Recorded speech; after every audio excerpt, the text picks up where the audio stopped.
મારું નામ કિશોર કેશરાભાઈ પટેલ। હું મંજલ પ્રાથમિક શાળા તાલુકો નખત્રાણા કચ્છની અંદર શિક્ષક તરીકે ફરજ બજાવું છું।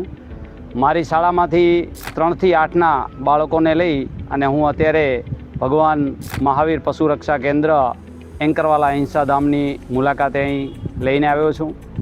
એની અંદર અમે અત્રે ભોજન પણ અહીંયા બાળકો સાથે લીધું છે અને સાથે સાથે અહીં જે પશુ ચિકિત્સાલય એટલે કે પશુ હોસ્પિટલ ચાલે છે એની મુલાકાત લીધી છે। એની અંદર અકસ્માત પામેલા અન્ય બીમાર પશુઓ એ બધાની સારી રીતે એકદમ સારવાર થાય છે।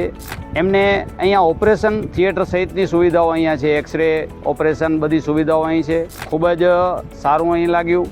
અહીંયા બાળકોને રમવા માટે અન્ય પણ એવી જગ્યાઓ છે, એટલે બગીચા જેવો વિસ્તાર પણ છે અને ખૂબ ગમ્યું કે આવું સેવા કાર્ય આ સમયની અંદર પણ અહીં ભગવાન મહાવીર પશુ રક્ષા કેન્દ્ર દ્વારા થાય છે અને ગામોમાંથી પણ એને પૂરતો સહયોગ મળે તે માટે ગૌ માતા માટે એવી પેટીઓ મૂકવામાં આવે છે કે જેની અંદર એમને કંઈક ને કંઈક ફાળો મળે અને એ બધું એકત્ર થઈ અને અહીંયા પશુઓની સારવાર અને એની સેવા માટે વપરાય છે।